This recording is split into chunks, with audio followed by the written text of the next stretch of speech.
ہماری زندگی کے معاملات اور معمولات میں ہمارا واسطہ مختلف قسم کے لوگوں سے پڑتا ہے۔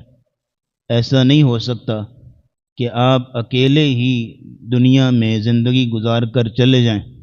یہاں ہم ایک دوسرے کے ساتھ لنکڈ ہیں، مربوط ہیں، جڑے ہوئے ہیں۔ یہ زندگی ہے۔ یہاں آپ کو کچھ لوگوں کو ساتھ لے کے چلنا پڑتا ہے اور کچھ لوگوں کے ساتھ آپ کو چلنا پڑتا ہے۔ زندگی میں کئی معاملات اور کئی معمولات جو پیش آتے ہیں، لیکن ان سارے معاملات میں آپ کو مختلف قسم کے لوگوں سے پالا پڑتا ہے، واسطہ پڑتا ہے۔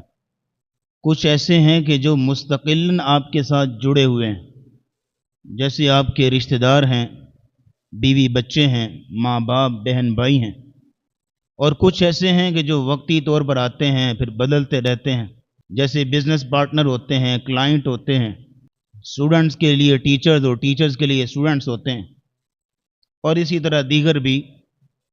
لیکن ضروری نہیں ہے کہ آپ کو ہر وقت ہر بندہ آپ کے مزاج کا ملے۔ کئی ایسے موقع ہوتے ہیں کہ آپ کو آپ کے مزاج کا شخص نہیں ملتا۔ کئی لوگ آپ کی امیدوں پہ پورا نہیں اترتے۔ سم ٹائم ایسا ہوتا ہے کہ آفس میں ساتھ والی کرسی پہ بیٹھا کام کرنے والا بندہ، اس کے ساتھ مزاج نہیں ملتا ہوتا۔ تو بہرحال اس زندگی کے اندر کئی جگہ پر کئی لوگوں کے ساتھ کوئی اونچ نیچ والا معاملہ بن جاتا ہے، کوئی بات اوپر نیچے ہو جاتی ہے۔ تو اس وقت اسلام نے ہمیں تعلیم دی ہے عفو درگزر کی،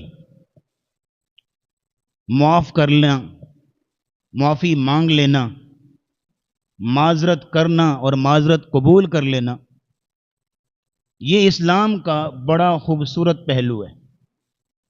بڑے افسوس سے کہنا پڑتا ہے کہ ہم نے اپنی زندگی میں اور تو بہت کچھ بنا لیا، ڈگریز بھی حاصل کر لیں، پراپرٹی میں بھی بہت کچھ ہم نے بنا لیا ہے، اپنے اندر چھپے ہوئے کئی ٹیلنٹس کو ہم نے ڈسکور کیا، ان کو پالش کر لیا ہے، اپنی قابلیتوں صلاحیتوں کو نکھار لیا ہے۔ کرنے کو ہم نے زندگی میں بہت کچھ کیا ہے اور حاصل کرنے کو بہت کچھ حاصل کیا ہے، لیکن اگر نہیں ہم حاصل کر پائے تو صرف درگزر کرنا، نظر انداز کرنا، معاف کرنا، یہ ہم حاصل نہیں کر پائے۔ اس چیز کا بڑا فقدان ہے ہمارے معاشرے کے اندر، اور یہاں رک کے نوٹ کیجئے گا، یاد کیجئے گا، جتنا آپ کسی بڑے عہدے پر بیٹھے ہوئے نا، اتنا آپ کے اندر عفو درگزر کا مادہ زیادہ ہونا چاہیے۔ بالکل اسی طرح جتنا آپ کے ارد گرد زیادہ لوگ ہیں، جتنا آپ کا حلقہ احباب زیادہ وسیع ہے، اتنا آپ کے اندر درگزر والا پہلو بھی زیادہ ہونا چاہیے۔ اس کی بڑی ضرورت ہے زندگی کے اندر۔ قرآن مجید میں اللہ رب العزت نے اسی چیز کا حکم دیا، فرمایا خذ العفو وأمر بالعرف وأعرض عن الجاہلین۔ اے نبی خذ العفو، العفو یعنی درگزر کو پکڑ لو۔ الفاظ کا چناؤ دیکھیے، بات کرنے کا انداز دیکھیے، الفاظ کی سلیکشن دیکھیے۔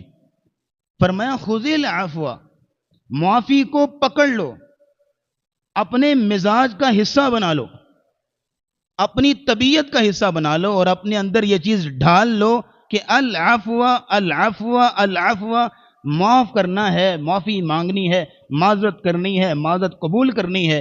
جس بندے کی زندگی میں یہ مادہ آ گیا، یقین کیجئے سکون کے دن شروع ہو گئے۔ ہماری اصل بے سکونی کی وجہ یہ ہے، کبھی اس کی بات دل میں بٹھا کے رکھی ہوئی ہے، اس کے تانے دل میں بٹھا کے رکھے ہوئے ہیں، اس کے اعتراضات، اس کی تنقیدیں، اس کی فلاں بات، اس کی فلاں بات، اور دل چھوٹا سا اتنا سا بوجھ اس کے اوپر لادا ہوا ہے، تو کبھی ڈپریشن ہوگی، کبھی انزائٹی ہوگی، کبھی ہائی بلڈ پریشر ہوگا۔ یہ ساری بیماریوں کی اصل جڑ یہی ہے کہ ہم چیزوں کو بھلاتے نہیں ہیں، بلکہ چیزوں کو دل میں سٹور کر کے رکھتے ہیں، وہ دل پہ بوجھ رہتا ہے۔